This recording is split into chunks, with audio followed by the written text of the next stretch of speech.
Hey guys, have you seen everything's reopening again? Oh, is it? Mm-hmm. It doesn't feel right. Yeah, everything's so much more different than a year ago. Before the pandemic, I'd say my mental health was above average, but school at the time was stressful in more ways than one, and I honestly couldn't wait to leave it all behind at that point.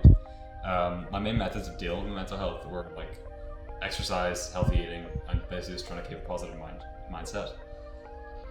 Before the first lockdown, I thought my mental health was actually pretty fine. I probably should have been stressed about my A levels, but I was at that point where I just couldn't wait for school to be over, honestly. I was also quite extroverted. I still am, so I wanted nothing more than just to get outside and be with my friends rather than I was studying for my exams. So.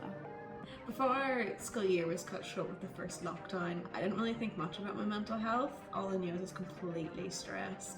I thought I wasn't studying enough to get the grades needed to get into uni, and really the only thing that helped was knowing my friends who going through the same thing as me and were there to help. That honestly feels like such a long time ago. It's literally not like it even happened. Yeah, life's definitely been flipped on its head, look. Yeah. So for the first 3 months or so of the pandemic, I was happier than I'd been for a long time. Aside from the worry about the declining state of the world's health during COVID-19, my exams were cancelled, school was finished, and I had about 6 months of relaxation ahead of me until university started. I think it was the excitement regarding uni that kept my spirits so high, honestly. But it was hard to remain positive when the world was in a state of crisis. Exercising became more difficult, and since life had been reduced to staying indoors all day, the temptation to indulge in junk food for a bit of release was a lot greater. It was also a bit of a shock when the uni experience, while still great, was nothing like I expected. After finding out that our exams would be cancelled and we would receive our predicted grades, I felt the stress lift off of me. It was amazing, and to be honest, for the first 2.5 months of lockdown, my mental health was pretty good. Unfortunately, around mid-June, July, it plummeted. I started to realise that my only method of coping was being with my friends, who I wasn't able to see. On top of that, I was moving to accommodation in September, even though I found it hard to be away from my family for too long, so that started to stress me out. I knew I couldn't go on for long the way that I was, so I started to slowly work on improving.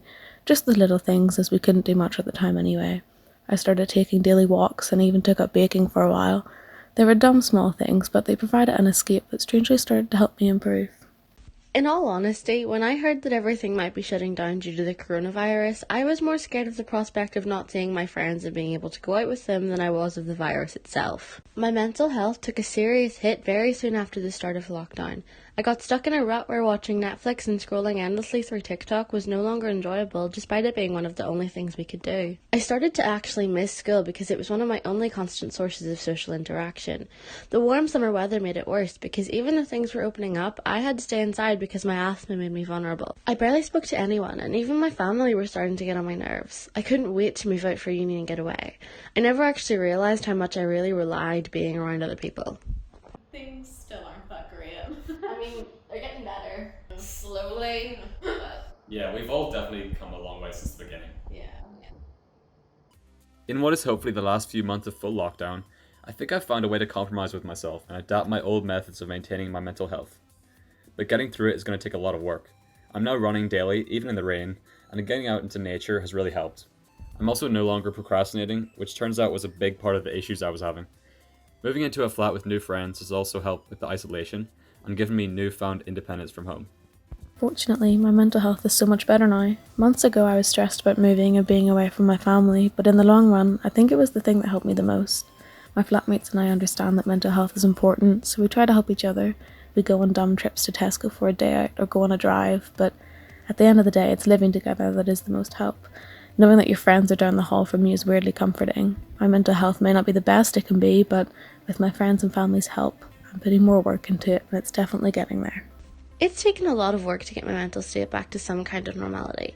Moving into this flat has helped a lot because now I live with friends, and while we can't do much, our occasional Starbucks trips and movie nights have made such a difference. I also have friends in a group chat online now, and we watch films together every weekend, which has helped me maintain social interaction without the worry of spreading or catching the virus. Good talk, guys. Yeah. So, Starbucks? Yep.